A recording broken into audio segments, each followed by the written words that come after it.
Regards croisés? Quelles initiatives pour l'école numérique d'aujourd'hui et de demain?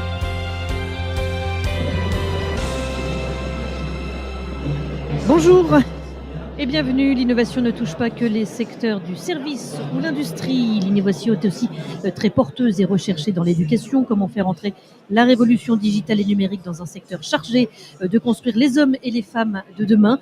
Pour rappel, en France, presque 12 millions et demi d'élèves, écoliers, collégiens, lycéens confondus et plus de 850 000 enseignants. L'État joue évidemment un rôle primordial dans le développement des expérimentations afin de comprendre et valider de nouveaux modèles.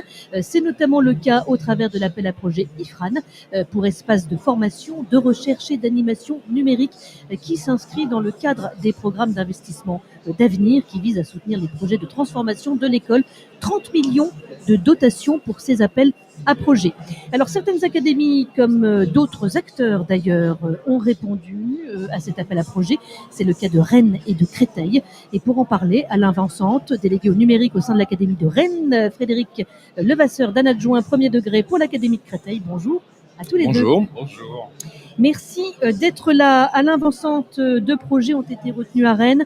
L'un qui vise à créer au niveau régional un Living Lab, un lieu d'échange, d'idées, de pratiques, de bonnes pratiques. Le tout pour faire progresser les uns et les autres dans un esprit collaboratif et surtout les enseignants. Est-ce que c'est bien ça ?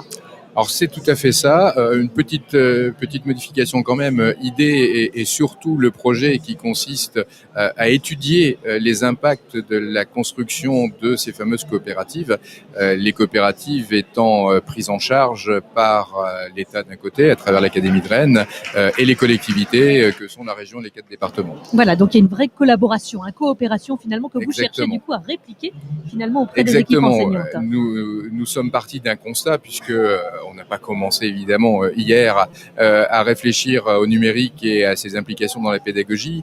On a mis en place il y a 3 ans une cartographie numérique et participative des usages permettant aux professeurs d'échanger sur leurs pratiques avec un constat au bout d'une année, c'est que le virtuel c'est bien mais que de temps en temps il faut aussi se voir et qu'il était assez difficile pour les professeurs encore d'ouvrir leurs portes pour montrer ce qu'ils faisaient à leurs pairs. Et donc, on a essayé de réfléchir à d'autres méthodes qui existent par ailleurs, le concept en particulier de Living Lab localisé, et on a voulu le faire à l'échelle régionale, c'est-à-dire inciter l'ensemble des enseignants, des établissements à ouvrir leurs portes et à participer finalement à cet échange autour du numérique.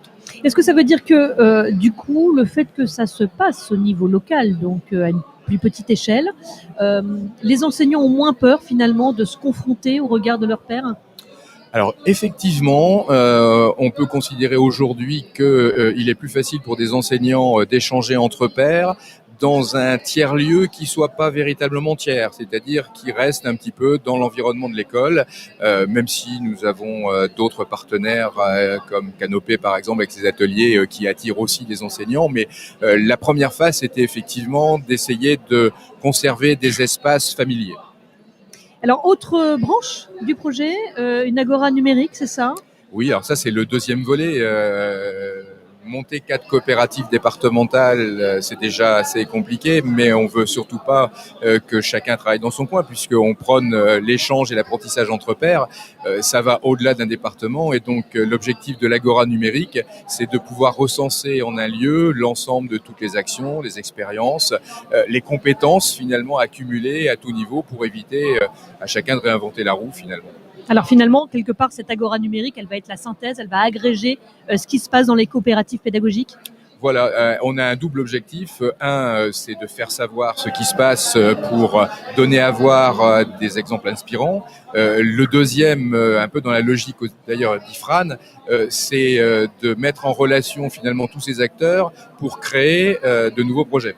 Alors, ouais. En quoi c'est important, du coup, finalement, que le monde enseignant, que l'écosystème enseignant échange, se confronte, s'inspire finalement des bonnes pratiques des uns des autres pour créer finalement de nouveaux process? Je pense que c'est dans tous les métiers où on a intérêt à travailler ensemble et à partager. Mais ça, c'est un avis, je pense, partagé par beaucoup, mais que c'est pas facile. Il faut du temps, il faut des lieux de rencontre, et l'objectif, c'est effectivement d'arriver à ce que, je le dis assez souvent, les professeurs finalement aient plaisir à avoir un lieu où ils peuvent échanger sur leurs pratiques, et au-delà d'échanger, c'est d'en concevoir de nouvelles. Notre objectif, évidemment, à long terme, mais peut-être très long terme, c'est que chaque établissement soit lui-même l'équivalent d'un espace de coworking pédagogique. Et on peut imaginer que dans quelques années, les salles des profs ne soient plus les salles des profs d'il y a 50 ans, mais des vrais espaces de coworking pédagogique avec l'environnement adapté. En attendant, on essaye de mettre en place à travers les sites pilotes départementaux, puisqu'on a pour l'instant une douzaine de sites pilotes, une école, un collège, un lycée par département, mais avec la vocation à étendre ça à tous les établissements qui le souhaitent. C'est bien le concept d'une coopérative où on n'impose pas aux gens d'adhérer, mais où chacun adhère volontairement, mais adhère non pas sous forme d'un financement, mais d'un engagement à faire et à partager. Alors, on va revenir ensuite sur l'autre projet qui a été retenu au sein de l'Académie de Rennes. Frédéric Levasseur, côté Créteil, quels sont les projets que vous avez présentés, qui ont été retenus dans le cadre d'IFRAN? Alors, je vais commencer par un projet qui s'appelle Parcours Connecté, qui est un projet qui vise à assurer la continuité entre formation initiale et continue des enseignants du premier degré. Donc, il s'agit d'étudiants fonctionnaires stagiaires qui suivent dans le cadre de leur formation initiale un module de formation sur la collaboration, la participation, l'entraide entre eux. Et on a pour objectif d'accompagner ces enseignants sur les 2 premières années de leur titularisation, en T1 et T2, en y associant également les équipes de formateurs, à la fois de la formation initiale et de la formation continue. Alors, ces enseignants disposent d'une plateforme d'apprentissage numérique qui s'appelle Didasc et qui met en ligne un certain nombre de vidéos qui permettent notamment d'analyser les pratiques de classe et de conduire une réflexion sur leur pratique en classe. Mais ce qui nous semble aussi important que la constitution d'un réseau social d'enseignants du premier degré dès leur formation et qui pourrait se poursuivre au-delà, c'est également de constituer un réseau de formateurs qui entre dans l'esprit collaboratif et dans la conception de formation en direction des enseignants à la fois stagiaires puis néo-titulaires. Donc je pense que ça présente un avantage, c'est que d'une part, on peut imaginer que ça peut permettre de rompre un peu l'isolement d'un enseignant fonctionnaire stagiaire lorsqu'il est en responsabilité en classe, et que quelque part ça permet aussi peut-être d'harmoniser, de synchroniser les actions de formation des formateurs de l'ESP et des formateurs de terrain. Voilà. Alors, avant de voir les 3 autres projets qui ont été retenus et développés au sein d'IFRAN, enfin finalement, juste pour rebondir, est-ce que ça veut dire que là, le projet que vous développez, qui est à destination, vous l'avez dit, des enseignants stagiaires, donc qui sortent fraîchement... Non, des enseignants stagiaires, puis ensuite néo-titulaires. L'idée, c'est bien de faire... En tout cas, au début de leur carrière. Voilà. Et est-ce que, du coup, l'expérimentation que vous avez, vous, à Rennes, qui est plutôt, effectivement, sur cet échange d'enseignants, peut-être, en tout cas, aussi peut-être au début de leur formation ou au début de leur carrière, mais peut-être plus installés, est-ce qu'à un moment donné, on pourra imaginer fusionner les deux et d'avoir, finalement, un parcours global d'accompagnement et d'échange? Alors, qui veut répondre? Alain Vincent. Oui, de toute façon, c'est bien l'idée. Dans notre projet, on ne cherche pas à toucher que les professeurs en poste, etc., puisqu'on travaille aussi avec l'ESP. L'idée, c'est de raccrocher le plus rapidement possible à la fois les étudiants préparant le concours et les stagiaires et néo-titulaires pour les amener là aussi à rencontrer des enseignants de terrain qui peuvent échanger sur leurs pratiques. On se rend compte que c'est quelquefois difficile d'appréhender le métier de loin. Là, en échangeant effectivement avec des futurs pairs, on y voit mieux, on y voit plus clair.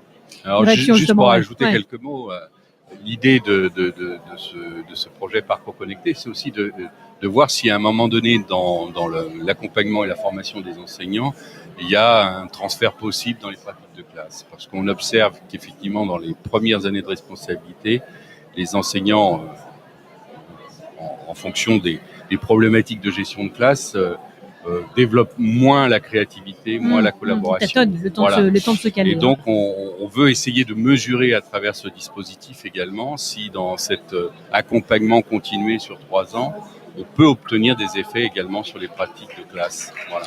Alors là, on est sur des projets qui sont surtout à destination des enseignants. Vous avez 3 autres projets au sein de Créteil qui sont plutôt à destination des élèves en matière d'apprentissage. Oui, enfin, ils sont toujours à destination des enseignants Aussi, également. c'est vrai. Dans la mesure où si on peut évoquer Tweeté pour apprendre l'orthographe, notamment qui s'appuie sur une initiative de terrain. Hein, on est tout à fait dans l'esprit aussi des projets IFRAN, c'est-à-dire qu'on a une communauté d'enseignants qui crée un dispositif qui permet de renforcer l'apprentissage de l'orthographe en s'appuyant sur les réseaux sociaux.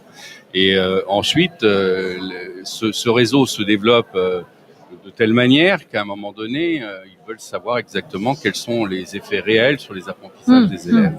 Et en soi, Twitter, la Tweeté, Tao, c'est un soutien aussi pour les équipes de recherche pour apprécier les écarts qui peuvent subsister entre une démarche plus traditionnelle, on va dire, d'apprentissage de l'orthographe et une démarche un petit peu innovante qui met en relation à la fois des élèves et des classes entre elles et des professeurs aussi, parce que je pense que la dimension du réseau social entre professeurs, d'un réseau social professionnel est excessivement importante dans cette question. Donc aujourd'hui, on a même plus de 800 classes qui sont concernées. C'est parti de 2 classes et aujourd'hui voilà, c'est 800 classes. C'est une initiative à l'origine christolienne et qui ensuite évidemment attire notre attention. On s'interroge sur l'existence de ces réseaux sociaux d'enseignants qui développent des pratiques pédagogiques innovantes, intéressantes.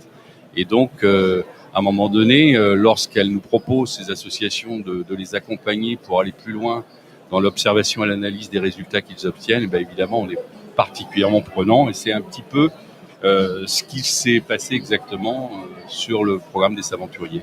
Les Saventuriers du numérique. Les Aventuriers du numérique, portés aussi et accompagnés par François Tadei, absolument son homonyme. Voilà, apprendre à apprendre, que défend François Tadei absolument. Et puis vous avez effectivement aussi l'école du code qui est le 3e projet, enfin 4e projet. L'école, je vous ai parlé de 4 projets IFRAN, donc un autre qui s'appelle Exact 3D, mais que je ne suis pas directement, donc je ne l'évoquerai pas, là, qui concerne plutôt l'enseignement technologique, mais sur école du code, code des codes, en fait, on est sur un programme qui est déjà assez ancien, programme d'investissement d'avenir. On arrive à cette période à la question de l'essaimage sur nos territoires. Donc, on a passé 2 à 3 ans. Vous êtes plus avancé déjà. Alors, on est avancé sur les fonctionnalités de la plateforme qui a été développée, sur laquelle on a apporté notre conseil au niveau de l'Académie de Créteil et à la fois notre accompagnement sur les territoires, donc avec des expérimentations en classe, qui ont permis de tester globalement les fonctionnalités. D'ailleurs, il y a eu des évolutions majeures grâce à ce processus qui a permis de clarifier un petit peu les attentes des enseignants sur le codage informatique à l'école. Donc, la plateforme a beaucoup évolué. On est aujourd'hui dans une phase d'essaimage et de formation. Et donc, on va essayer de mobiliser, on est en train de le faire là, 45 classes de primaire et 45 classes de collège. À l'avancante, un autre type de projet également a été retenu dans le cadre d'IFRAN. C'est un projet actif pour apprentissage et collaboration sur tablette, interaction et feedback. L'objectif, c'est de donner des outils numériques aux élèves pour observer justement leur utilisation et mesurer les retours, finalement, le ROI, ce qu'on appelle le retour sur investissement. Qu'est-ce que ça donne? Est-ce que ça fonctionne? Alors, on va pas parler d'argent, mais finalement, dans la philosophie, c'est ça, c'est comprendre comment ça fonctionne. Voilà, alors comprendre si comment ça fonctionne, si c'est bénéfique. Alors, bénéfice. C'est un peu tôt pour savoir si c'est bénéfique, puisque si le premier projet idée, donc pour interaction digitale pour l'éducation et l'enseignement, a vocation à suivre finalement un processus d'acculturation de l'ensemble des enseignants, mais pas seulement, puisqu'on veut toucher aussi l'ensemble des citoyens à une culture numérique partagée. On y intègre aussi une dimension expérimentation et conception avec un objectif, mais que mon collègue a évoqué, qui est la conception pilotée par l'utilisateur. On a trop souvent, dans l'éducation et ailleurs, la solution qui vient d'en haut et qu'ensuite on essaye d'adapter à ses besoins. Là, c'est Là, on l'inverse. essaye d'inverser le processus et de se dire comment va-t-on faire pour avoir l'outil qui nous est le plus utile. Et donc, dans le cadre d'Actif, effectivement, on a défini finalement 3 volets autour du concept d'interaction, en partant du principe que l'interaction favorisait l'apprentissage et qu'il valait mieux avoir une interaction la plus rapide possible que celle qui consiste à attendre un mois d'avoir le résultat de son devoir, etc. Et donc, cette interaction, on l'a vu à 3 niveaux, ce qui correspond aux 3 volets de notre projet. Une interaction homme-machine, qui est, je dirais, relativement classique, mais dans lequel on souhaite intégrer des fonctionnalités technologiques facilitant l'usage de l'outil pour tout professeur et tout élève indépendamment de cette culture numérique, et donc de travailler en particulier autour de l'usage du stylet et de l'écriture manuscrite, en s'appuyant justement là aussi sur un autre projet du PIA qui était le projet IntuiScript, qui permettait l'apprentissage de l'écriture pour des élèves de 3 à 7 ans. Et donc on reprend le partenariat avec la société Learn & Go qui travaille avec nous. Le deuxième niveau, c'est plutôt favoriser l'interaction entre l'élève et le professeur, et donc voir quelles sont les conditions là aussi pour qu'un professeur puisse faire du feedback immédiat avec ses élèves. Alors, on pense évidemment à tout ce qui est quiz, etc. Nous, on essaye de travailler plutôt sur la dimension graphique aussi, c'est-à-dire la capacité finalement pour un professeur de ne pas avoir à utiliser un outil informatique complexe, mais simplement au stylet de poser une question, de l'envoyer aux élèves avec une réponse selon le même schéma. Et puis le troisième volet, c'est plutôt une interaction entre élèves, voire même entre collectifs d'élèves ou groupes d'élèves, qui consiste à voir dans quelles conditions le fait pour des groupes d'élèves de donner leur avis, d'interagir avec d'autres groupes par rapport à leur production, pouvait avoir un effet à la fois sur le fonctionnement du groupe et évidemment sur ses productions. Et donc là, on travaille en particulier avec la société Saoti, puisque notre objectif c'est de monter l'équivalent donc d'une web radio, la fameuse Wiki Radio, et de l'adapter finalement à ce concept de feedback et chercher quels sont les feedbacks les plus pertinents pour permettre cette interaction entre les groupes d'élèves. Voilà, les groupes d'élèves et l'acquisition de compétences transverses. Et l'acquisition, évidemment, puisque dans l'ensemble de tous nos projets, notre objectif, c'est pas uniquement la culture numérique, c'est de voir en quoi l'outil numérique est évidemment d'abord un outil pour apprendre le numérique. C'est l'apprentissage par le numérique, évidemment, et du numérique, mais c'est aussi en quoi il peut permettre aux élèves de favoriser tout ce qui est créativité, production, écriture au sens large, et donc ça effectivement écriture et aussi évidemment son et image, puisque quelque part peut-être qu'il faut d'abord s'exprimer à l'oral, voilà, et toute cette dimension là est importante, donc on travaille sur ce projet avec des retours qui pour l'instant sont peut-être pas encore complètement tangible. Voilà, quantitativement tangible, puisqu'on travaille sur 6 collèges pour la Wiki Radio. Que sur le premier volet, on a une première maquette qui est opérationnelle et qui va être testée certainement, peut-être un peu avant la rentrée, mais certainement à la prochaine rentrée.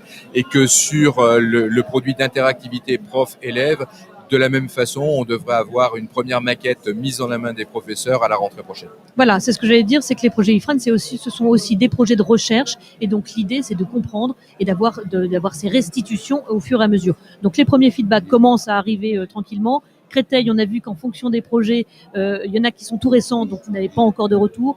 D'autres qui sont déjà quasiment en phase de déploiement, mais même en tout cas d'essaimage. Sur des projets que l'on suit plus récemment, on a parlé un petit peu de l'origine de ces projets, c'est-à-dire des démarches d'associations qui avaient tout de même testé sur les territoires un certain nombre de démarches pédagogiques ou d'outils pédagogiques. Donc sur ce point-là, on a déjà des éléments d'analyse qui nous permettent de dire que, par exemple, une grande proportion d'enseignants qui utilisent le dispositif Dictée sont plutôt satisfaits des effets et des résultats sur les apprentissages de leurs élèves.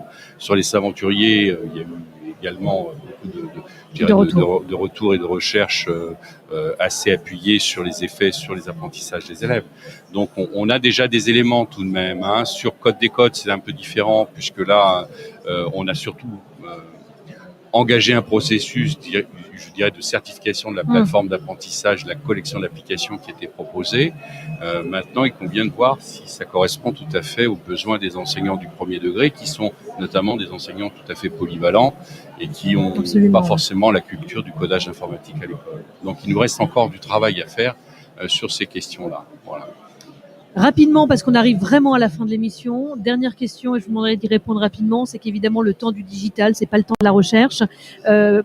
4 ans, un projet IFRAN, c'est 4 ans d'études. Finalement, quand on arrivera au bout de ces résultats, les outils qui sont testés pour certains seront peut-être obsolètes. Comment est-ce qu'on utilise, comment est-ce qu'on exploite ensuite?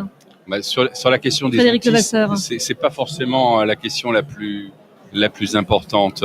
Il me semble que dans l'ensemble de ces projets, on rencontre l'avantage de rapprocher les points de vue entre notamment la recherche et le terrain, ce qui n'est pas toujours très simple, parce que je pense qu'on n'a pas tout à fait la même perception quand on est un chercheur et quand on est un enseignant de terrain, on le sait bien.